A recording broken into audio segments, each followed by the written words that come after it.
Chirag light तेल, सूर्यफूल, सरकी आणि पाम तेल तसंच साखर आणि धान्याचे होलसेल व्यापारी।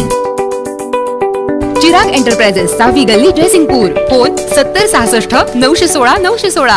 अजित पाटील गौंडाप्पा कुटुंबियांचे आदर्श विद्यालय समोर करण्यात येणारे आमरण उपोषण रद्द, सकारात्मक चर्चेतून मार्ग काढण्यात प्रमुखांना यश। कोथळी येथील अजित पाटील गौंडाप्पा व कुटुंबियांनी आदर्श विद्यालयासमोरील प्रवेशद्वारावर 15 ऑगस्ट रोजी आमरण उपोषणाचा इशारा दिला होता। मात्र मध्यस्थींच्या चर्चेअंती मागण्या मान्य करीत सकारात्मक चर्चा झाल्याने हे आंदोलन मागे घेण्यात आले।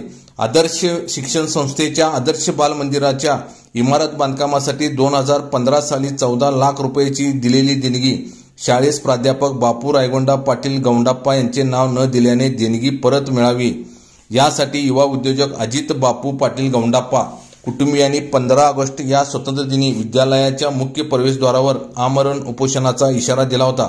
संबंधित सर्व विभागांना त्यांनी याबाबत पत्रव्यवहार केला होता। त्यामुळे या उपोषणाकडे प्रशासनाचेही लक्ष लागून होते। गेले 2 दिवस जयसिंगपूर पोलीस ठाणे येथे याबाबत तडजोड करण्यासाठी व आंदोलन मागे घेण्यासाठी पोलीस निरीक्षक सत्यवान हाके व गावातील प्रमुखांनी प्रयत्न केले, मात्र बुधवार संध्याकाळपर्यंत त्याला यश आले नव्हते। मात्र आज सकाळी ध्वजारोहणानंतर राजगोंडा पाटील, संजय नांदणे, बाहुबली सरांना सरपंच विजय खवाटे, तंटामुक्त अध्यक्ष सनी मगदूम, डॉक्टर संतोष पाटील, विजय पाटील, वर्धमान इंगळे, नेमगोंडा पाटील आदींनी अजित पाटील व कुटुंबियांची भेट घेऊन त्यांची बाजू ऐकून संस्थेच्या संबंधित पदाधिकाऱ्यांशी संवाद साधून आंदोलनकर्त्यांची मागणी याबाबत चर्चा केली व सकारात्मक मार्ग काढण्यात त्यांना यश आले।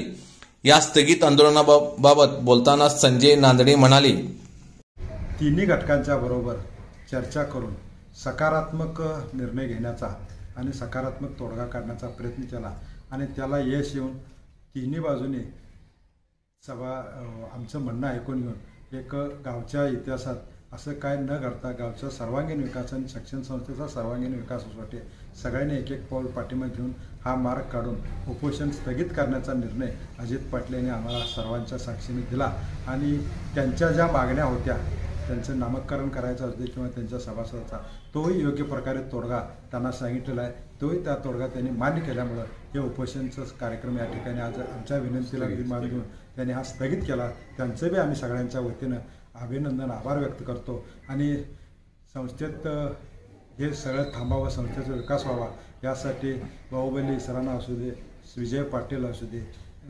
वर्धमान सावकर असू दे, डॉक्टर संतोष पाटील असू दे, नेमगोंड पाटील असू दे, तंटामुक्तचे अध्यक्ष सनी मगदूम असू दे, सरपंच विजय खवाटे असू दे, त्यांनी जे मोलाचं योगदान यामध्ये दिलं आणि हे घडवून आणण्यासाठी दिवसभर आणि काल 2 दिवस जे प्रयत्न केले त्यांचेही आम्ही ग्रामस्थ म्हणून त्यांचेही आभार मानतो आणि उपोषणकर्त्यांचं सुद्धा कुठेही यापुढे अवमान होणार नाही याची दक्षता आम्ही सर्वांनी घेऊन हा कार्यक्रम या ठिकाणी स्थगित करण्याचे त्यांनी आम्हाला मान्य केले, त्यांचे आभार मानतो आणि या ठिकाणी थांबतो। राजगोंडा पाटील म्हणाले, उपोषणकर्त्यांच्या मागण्या मान्य झाल्यामुळे उपोषणकर्त्यांनी आमच्या विनंतीला मान देऊन उपोषण मागे घेण्यास तयार झाले। त्याबद्दल मी सर्व आमच्या टीमकडून गावातील सर्व गावकऱ्यांच्याकडून त्यांचं मनापासून त्यांना धन्यवाद देतो, अभिनंदन करतो त्यांचं आणि इथून पुढच्या काळात सुद्धा त्यांना कुठेही अपमानास्पद वागणूक न देता त्यांना व्यवस्थित त्यांचा सन्मान ठेवण्यात येईल संस्थेत, एवढं मी त्यांना या प्रसंगी अभिवादन देतो आणि माझं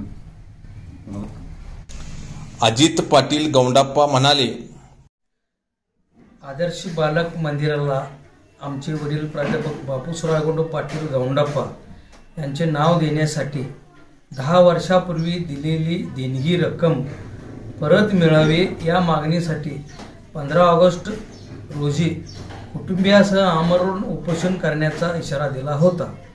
पण गावातील प्रमुख मंडळींनी मध्यस्थीची भूमिका घेत यातून मार्ग काढण्यासाठी सकारात्मक चर्चा केली। चर्चेअंती मला संस्थेत सभासद करणे व नामकरणाचा मोठा कार्यक्रम घेऊन आमच्या कुटुंबाला सन्मानपूर्वक निमंत्रित करून नामकरण सोहळा घेण्याचे ठरले। त्यामुळे संस्थेच्या हितासाठी व मध्यस्थींच्या विनंतीला मान देऊन मी व माझे कुटुंबीय आजचे आमरण उपोषण मागे घेतले आहे। उपोषण मागे घेतल्याने आदर्श बालक मंदिरात संस्थेचे चेअरमन एडी शिरोटे यांनी व गावातील प्रमुखांनी पोलीस निरीक्षक सत्यवान हाके यांच्या हस्ते अजित पाटील गौंडाप्पा यांचा सत्कार करून आभार व्यक्त करण्यात आले. सत्यवान हाके यांनीही या सकारात्मक भूमिकेमुळे गावात शांतता राहील, यापुढे एकोपा ठेवा असे आवाहन केले. चेअरमन शिरोटे यांनीही जे ठरले त्या पद्धतीने संस्थेचे सर्व संचालक व सभासद कटिबद्ध राहतील अशी ग्वाही दिली. या सत्काराप्रसंगी पोलीस पाटील किरण खंडागळे, संस्थेचे संचालक देवगोंडा पाटील, खजिनदार अण्णासू चुडाप्पा, शिवगोंडा पाटील, सागर बोरगावे, प्रेम पाटील आदींसह मध्यस्थ करणारे प्रमुख मान्यवर उपस्थित होते. यावेळी मध्यस्थीसाठी विशेष प्रयत्न करणाऱ्या सर्वच मान्यवरांचा पुष्पगुच्छ देऊन सत्कार करण्यात आला. कोथळी टाइम्स न्यूज चॅनलला सबस्क्राईब करा, लाईक करा, बेल आयकॉनला क्लिक करा. ताज्या घडामोडीसाठी आमचा नंबर आपल्या ग्रुपमध्ये ऍड करा.